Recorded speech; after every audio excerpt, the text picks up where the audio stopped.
নমস্কাৰ বন্ধু বান্ধৱীসকল, স্বাগতম জনাইছোঁ জব এডুকেশ্যন ইউটিউব চেনেল 2 জবলৈ।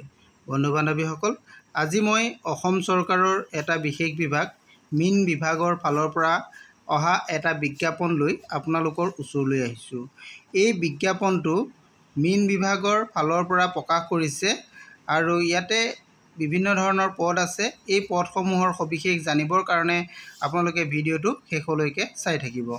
বন্ধু বান্ধৱীসকল, আপোনালোক যদি মোৰ চেনেলত প্ৰথমবাৰলৈ আহিছে তেন্তে চেনেলটো ছাবস্ক্ৰাইব কৰি কাষতে থকা অল নটিফিকেশ্যনটো অন কৰি দিব। আহক আজিৰ ভিডিঅ'টো আমি আৰম্ভ কৰোঁ। বন্ধু বান্ধৱীসকল, বিজ্ঞাপনটো আপোনালোকে চাওক। অসম লোকসেৱা আয়োগৰ ফালৰ পৰা প্ৰকাশ কৰিছে। এই বিজ্ঞাপনটো প্ৰকাশ কৰিছিল 2025 চনৰ 25 এপ্ৰিলত। গতিকে আপোনালোকে বিজ্ঞাপনটো সবিশেষ চাব পাৰিব। ইয়াতে চাওক, আপোনালোকে পদটো হৈছে ফিচাৰী ডিপাৰ্টমেণ্টৰ পৰা আহিছে। ইয়াতে মুঠ পদ আছে আপোনালোকৰ 32টা।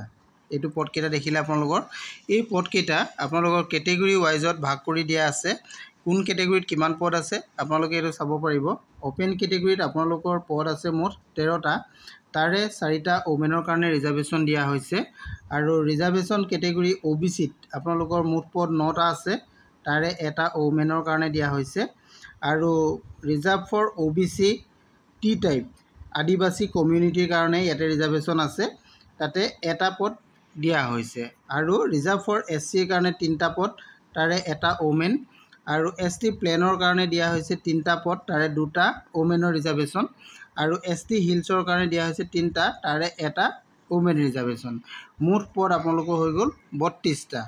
ইয়াৰে 9টা পদ ওমেন ৰিজাৰ্ভেশ্যন আৰু আপোনালোকৰ ইয়াতে এক্স ছাৰ্ভিচমেনৰ কাৰণেও ৰিজাৰ্ভেশ্যন দিয়া আছে এটা পদ আৰু আপোনালোকৰ যিসকল PWBD কেণ্ডিডেট আছে তেওঁলোকৰ কাৰণে ইয়াতে ৰিজাৰ্ভেশ্যন আছে টোটেল 2টা পদ। গতিকে আপোনালোকে এই পদখিনি ৰিজাৰ্ভেশ্যন কেটেগৰীখিনিও কাম কৰিব পাৰিব, নহ'লে আপোনালোকে অ'পেন কেটেগৰী কেণ্ডিডেটসকলেও ইয়াতে এপ্লাই কৰিব পাৰিব। এতিয়া আমি আহোঁ ইয়াৰ কাৰণে আপোনালোকৰ দৰমহাটো কিমান দিব। দৰমহাটো আপোনালোকৰ চাওক, pay scale plus grade pay plus other allowances থাকিব। আপোনালোকৰ পে স্কেলটো ইয়াতে 14,000 টকাৰ পৰা 70,000 টকাৰ ভিতৰত হ'ব আৰু গেট পে'টো হ'ব আপোনালোকৰ 8,700 টকাৰ পৰা আৰু পে বেণ্ডটো আপোনালোকৰ 2 হ'ব। এইখিনি আপোনালোকৰ পে স্কেলৰ কথা আপোনালোকক ক'লোঁ। এতিয়া আমি আহোঁ ইয়াৰ কাৰণে ইলিজিবিলিটি ক্ৰাইটেৰিয়াত হ'বলৈ হ'লে আপোনালোক মাষ্ট বি ইণ্ডিয়ান চিটিজেন হ'ব লাগিব, লগতে আপোনালোকৰ পাৰ্মানেণ্ট ৰেচিডেণ্ট অফ আছামৰ হ'ব লাগিব আৰু আপোনালোকৰ এমপ্লয়মেণ্ট এক্সচেঞ্জ ৰেজিষ্ট্ৰেশ্যন চাৰ্টিফিকেট আপোনালোকৰ থাকিব লাগিব। আৰু আপোনালোকৰ ইয়াতে যিটো পদৰ কাৰণে আবেদন কৰিব সেই পদটোৰ কাৰণে আপোনালোকৰ শিক্ষাগত অৰ্হতা ইয়াতে বিচৰা হৈছে 3 years diploma in civil engineering. 3 yearsৰ আপোনালোকৰ ডিপ্ল'মা যদি আছে চিভিল ইঞ্জিনিয়াৰিঙত তেতিয়াও আপোনালোকে এপ্লাই কৰিব পাৰিব, বা চিভিল ইঞ্জিনিয়াৰিং এণ্ড প্লেনিঙৰ যদি আছে তেতিয়াহ'লেও কৰিব পাৰিব, বা construction technology from any technical ইনষ্টিটিউটৰ পৰা যদি আপোনালোকে ডিপ্ল'মা লাভ কৰিছে তেতিয়াহ'লেও আপোনালোকে এই পদৰ কাৰণে আবেদন কৰিব পাৰিব। এইখিনি আপোনালোকৰ আছিলে। আৰু ইয়াতে দিয়া আছে diploma course must B regular course হ'ব লাগিব।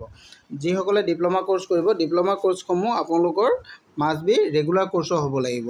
আপোনালোকৰ ডিষ্টেঞ্চ কোৰ্চৰ হ'লে ইয়াতে নহ'ব, এই কথাষাৰ ইয়াতে উল্লেখ কৰা আছে। আৰু বয়সৰ কথা আপোনালোকৰ ইয়াতে চাব পাৰিব। বয়সটো আপোনালোকৰ 18 বছৰৰ পৰা 40 বছৰ ভিতৰত হ'ব লাগিব। 1/1/2025 অৰ্থাৎ 1 জানুৱাৰী 2025লৈকে আপোনালোকৰ বয়সটো 18 পৰা 40 বছৰ ভিতৰত হ'লে আপোনালোকে এই পদৰ কাৰণে আবেদন কৰিব পাৰিব। আৰু যিসকল SC আৰু ST কেণ্ডিডেট আছে তেওঁলোকৰ কাৰণে আপাৰ এজৰ ৰিলেক্সেশ্যন আছে 5 বছৰ, অৰ্থাৎ তেওঁলোকে 45 ইয়াৰ্ছলৈকে আবেদন কৰিব পাৰিব। আৰু যিসকল OBC আৰু MOBC তেওঁলোকৰ কাৰণে 3 বছৰ আপাৰ এজৰ দিয়া হৈছে ৰিলেক্সেশ্যন, ইয়াতে তেওঁলোকে 43 ইয়াৰ্ছলৈকে আবেদন কৰিব পাৰিব। আৰু যিসকল এক্স ছাৰ্ভিচমেন কেণ্ডিডেট থাকিব তেওঁলোকৰ কাৰণেও এজৰ ৰিলেক্সেশ্যন থাকিব 42 ইয়াৰ্ছলৈকে থাকিব অ'পেন কেটেগৰীখিনিৰ কাৰণে।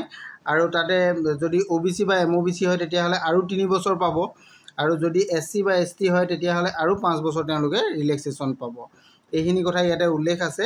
আৰু যিসকল PWBD কেণ্ডিডেট আছে তেওঁলোকে 10 বছৰ ৰিলেক্সেশ্যন পাব।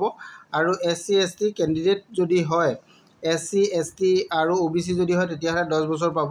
যদি অ'পেন কেটেগৰী হয় তেওঁলোকে ইয়াতে ৰিলেক্সেশ্যন কথাটো উল্লেখ কৰিছে ইয়াতে ৰিলেক্সেশ্যন তেওঁলোকেও 10 বছৰ ৰিলেক্সেশ্যন পাব এইখিনি এজৰ কথা আহিলে আৰু এতিয়া আপোনালোকে চাওক ইয়াৰে ইম্পৰ্টেণ্ট যিকেইটা ডেটকেইটা মই আপোনালোকক দেখাই দিব বিচাৰিছোঁ আপোনালোকৰ অনলাইন আবেদনটো কেতিয়াৰ পৰা আৰম্ভ হ'ব অনলাইন আবেদনটো আপোনালোকৰ 3 মে'ৰ পৰা আৰম্ভ হ'ব আৰু আপোনালোকৰ ক্লোজিং ডেটটো হ'ব 2 জুনলৈকে এই আবেদন চলিব আৰু ইয়াৰ কাৰণে আপোনালোকে এটা এপ্লিকেশ্যন ফিজ পে'মেণ্ট কৰিব লাগিব সেই ফিজটো আপোনালোকে 4 জুনৰ ভিতৰত পে'মেণ্ট কৰিব লাগিব এইটো কথা আপোনালোকক উল্লেখ কৰিছে এইকেইটা ইম্পৰ্টেণ্ট ডেট আপোনালোকে এই ডেটকেইটা মনত ৰাখিব আৰু আপোনালোকৰ যিটো ফিজ পে'মেণ্ট কৰিব লাগিব পে'মেণ্টৰ আপোনালোকৰ কণ্ডিশ্যনকেইটা দেখাই দিছোঁ জেনেৰেল কেণ্ডিডেটসকলৰ কাৰণে 297.2 ৰুপিজ OBC আৰু MOBC সকলে 197.2 rupees SC ST BPL PWBD কেণ্ডিডেটসকলৰ কাৰণে 47.2 ৰুপিজ আপোনালোকে অনলাইন থ্ৰু পে'মেণ্ট কৰিব লাগিব এইটো আপোনালোকে